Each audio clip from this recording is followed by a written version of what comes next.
Benvenuti napoliani. Mettete mi piace al video e iscrivetevi al canale.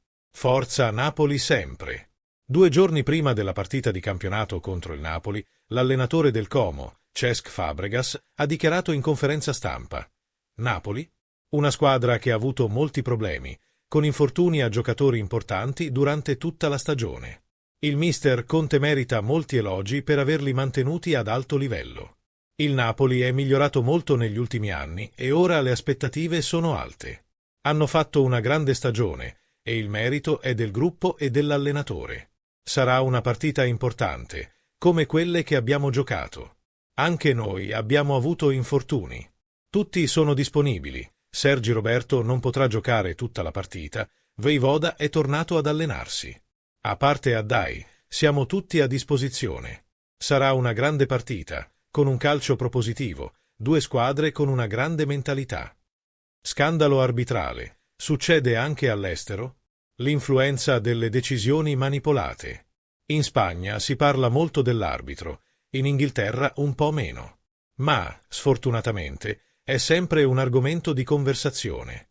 Non penso mai alla malafede, ovviamente. Così come ci sono allenatori o giocatori di livelli diversi, lo stesso accade con gli arbitri. Altrimenti non giocheremmo e non scenderemmo in campo. Preferirei non giocare la partita. Credo che ci sia del buon senso.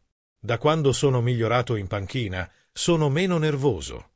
Cerco di migliorare e l'arbitro diventa più aperto al dialogo, alla comprensione. Siamo tutti coinvolti, dobbiamo aiutarci a vicenda. È un peccato che succedano cose brutte all'arbitro, ma dovrebbe essere la persona meno importante. Dovrebbe solo fischiare, mentre la gente paga i biglietti per assistere allo spettacolo. Non mi piace molto parlarne. Ieri Arteta non pensava fosse rigore, ma questi sono episodi isolati. Non mi piace giudicare senza sapere esattamente cosa è successo.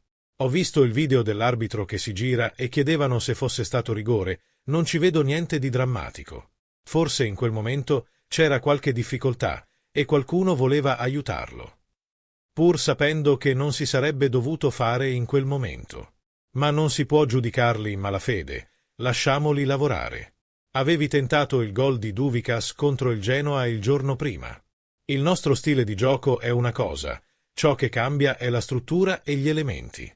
Alcuni giocatori avrebbero potuto fare qualcosa di diverso contro i loro avversari. La dinamica si crea usando alcuni giocatori invece di altri. Quando siamo usciti dalla pressione, il Genoa si è ritirato, abbiamo giocato con calma.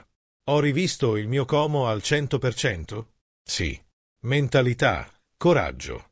Ero il capitano di una squadra molto giovane, l'Arsenal.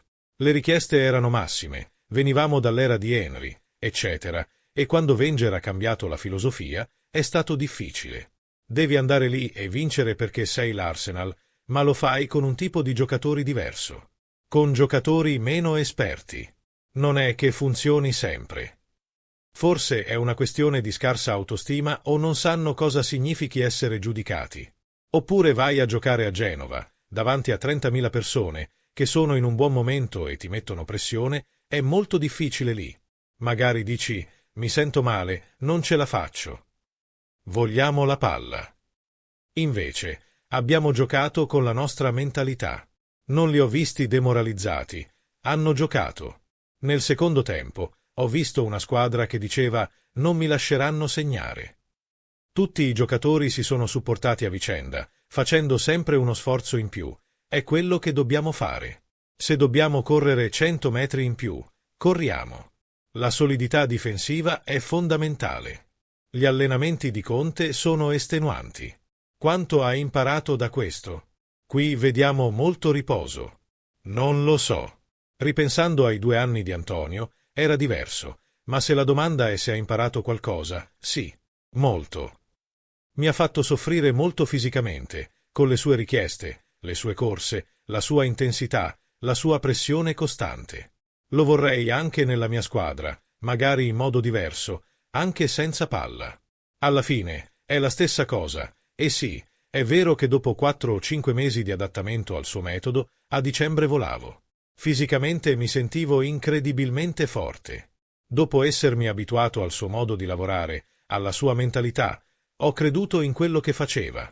Ha visto PSG Bayern, per alcuni la partita più bella del secolo, ma ci sono delle controversie al riguardo. Cosa ne pensa? Se sei l'allenatore di una delle due squadre, potresti soffrire un po' di più, ma quando vai da spettatore e immagini una grande partita, non immaginavo di essere lì a guardare una partita del genere. Penso di aver visto la partita più bella della mia vita. Da appassionato di calcio, mi è piaciuta molto. Mi ha mostrato dove sta andando il calcio moderno. Alla fine, non ho visto molte tattiche collettive, ma piuttosto individuali. Pressione, azioni individuali. Olise gira la testa 50 volte per capire cosa fare. Ho imparato molto da questa partita. Una gioia per tutti. Lascia un commento al video e iscriviti al canale. Forza Napoli!